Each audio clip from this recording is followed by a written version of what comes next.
everyone. You're listening to the Elisa Fucci Show. I'm your host, Elisa Fucci. I'm a motivational speaker, podcaster, an international best-selling book author, relationship life coach, and certified breathwork detox facilitator. They say real love takes work. Let me and experts from all over the world help you make being in a relationship fun and easy.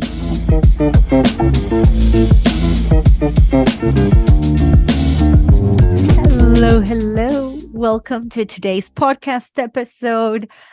How are you guys liking my new intro? I want to hear from you guys what you think about my name on the podcast, my new intro and outro. Let me know. I want to know. I want to know your feedback. You can let me know on Instagram.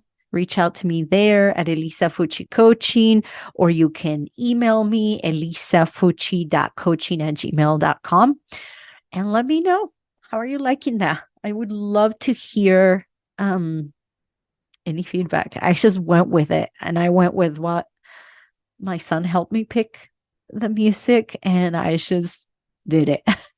Because being a perfectionist, we can get so caught up into like the little details and making it just perfect. I avoided that because I am a recovering perfectionist. So I avoid getting into like the tiny little details, and I just take massive action, which goes into today's podcast episode because I wanted to talk about fear. This is something that came up, and I've seen it a lot in people reaching out to me, and it's the fear that stops them from doing something, the fear that stops me sometimes from doing things, right?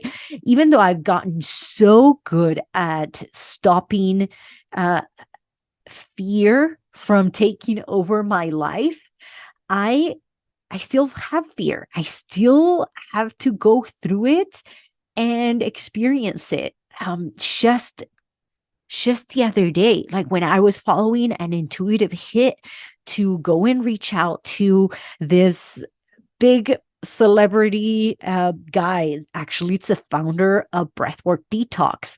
And he's going to be on my podcast as well. So just be on the lookout for that episode because it is packed with so much information to help you start trusting yourself, to start letting go of limiting beliefs and how our bodies hold on to so much. And he puts it in a way that it'll click for you, and it'll be like an aha moment, one after the other. I was like, is he talking to me? Was this podcast supposed to be for me? Because it is amazing. So just go and look for that podcast episode with Curtis Lee Thomas. You won't regret it.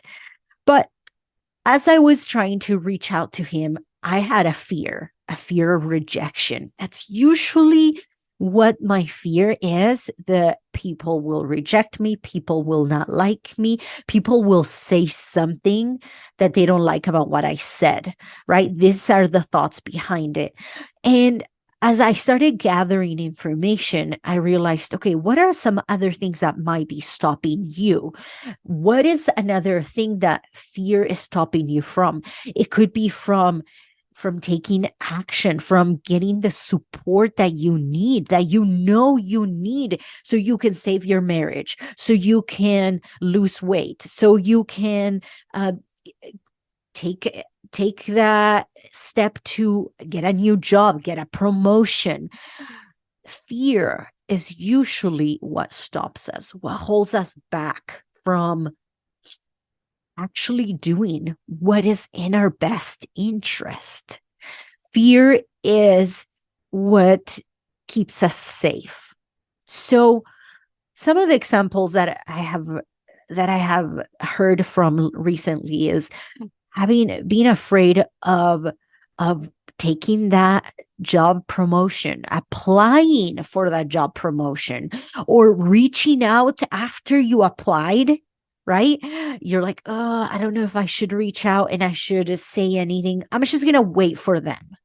Or maybe you talked to someone on Instagram and you reached out to them and gave them your offer. If you're a coach or if you have a business and you offer them your business, and then you're like, no, I'm not going to reach out because I'm afraid that they'll think that I am sounding too salesy or I am too pushy or what they would think, right? It's the fear of what they are going to think, the fear of what they're going to say about you, the fear of how you're going to feel when they say something about you or when they say no to you, right?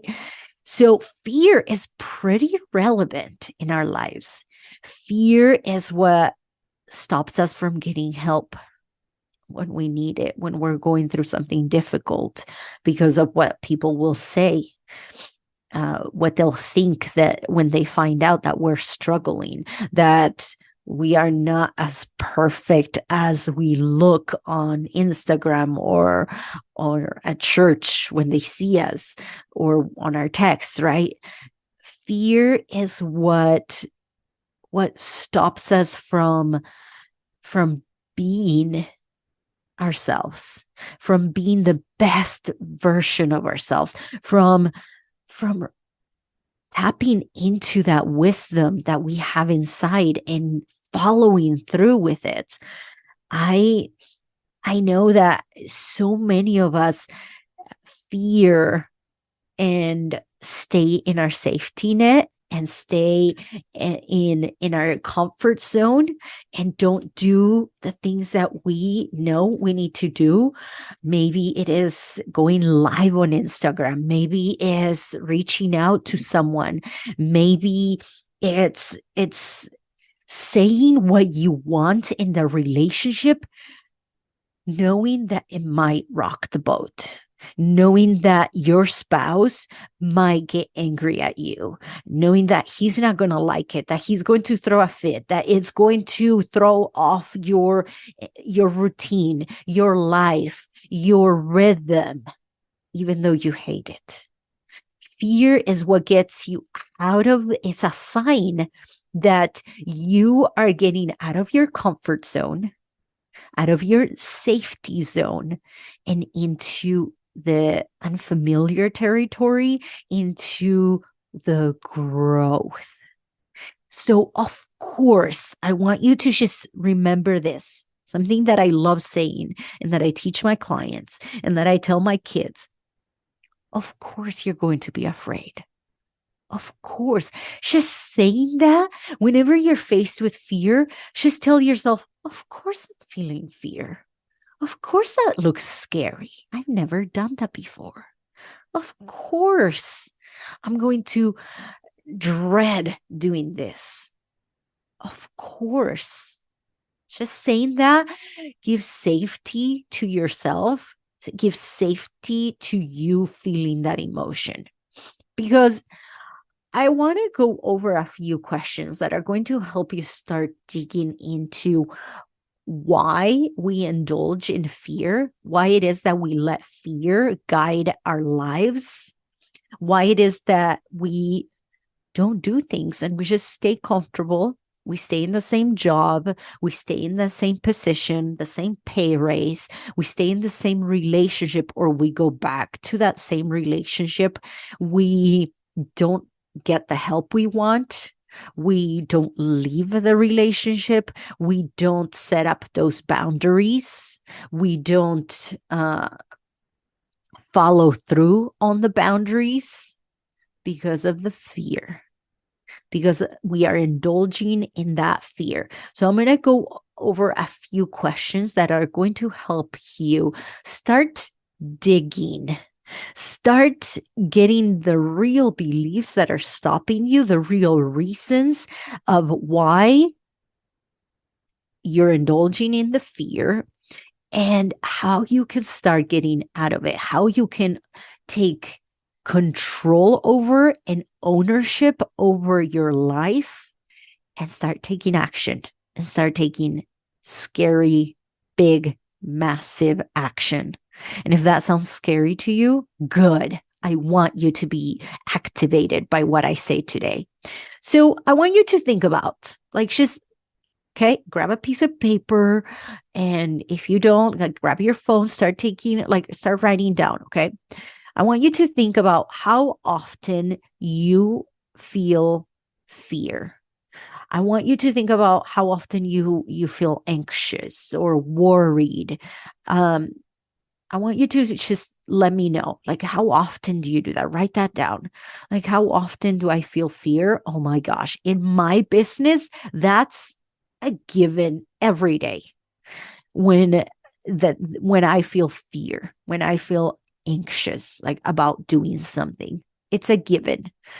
If you are not, that's a sign that you have been avoiding growth, that you have been avoiding taking action. If you haven't felt fear in a while, it means you're just staying in the cave, meaning you are not uh, being productive about your life. You're just in the flight or fight mode where you are just running away from your defense. So maybe freeze is your defense mechanism and you're just staying safe. So now I want you to think about like a specific example, like the last time you felt this way, felt fear in this case, or anxiety. And I want you to tell me why. This is going to bring up either your circumstance or your thoughts about why you're feeling fear. So the last time I was feeling fear was, again, when I had to send this message to someone to come into my podcast. And I felt a little fear. And I was like, oh my gosh. But I also felt excited. And I was like, oh, okay, I'm going to just send it. And I clicked send. And I was like, oh my gosh. And then I had some withdrawals. And like what my friends like to call it, a vulnerability hangover, when you do something and then your brain kicks in and it's like, what the heck did you just do? And you feel naked, you feel like exposed. Okay, so when was the last time? Give me an example. Look it up, like go dig into your this past week. Maybe it was this morning. When was something that you did scary? Like today, I went live on Instagram by myself, and my brain wanted to scare me and go like, oh my gosh, you haven't done it in a while. And you don't have the safety of having someone else. What if you don't know what you're saying? It was fine. I did amazing. It was an awesome live. Go check it out. It's my last one. If you are listening to this before, it was on the 20th of September. That's today. So just go back to my Instagram and check it out if you're watching this after. Okay. So think of that. Now I want you to tell me, what do you believe could happen if you go a day or a week without experiencing fear? What would your life be like if you didn't have to experience fear or anxiety or overwhelm, whatever that big emotion is that is stopping you from doing what you want to do, what you know you need to do? Let me tell you that the consults that I've had, the reason why women say no, it's fear. That's it. The ultimate reason why people don't want to sign up is because they're afraid. They're afraid of what their husband is going to do. They're afraid of being in debt. They're afraid of using their money. They're afraid of not having enough money. They're afraid that it might not work. They're afraid. It's fear. So what would you do if you didn't go, if a day or 2 days or a week or a month went by and you didn't feel fear? Oh, can you imagine? I want you to just imagine that. What would you do? What would your life be? What would your relationships look like? What would your body look like if you weren't afraid of what people would say or do if you went to the gym or dressed up, whatever you, or put on this nice outfit or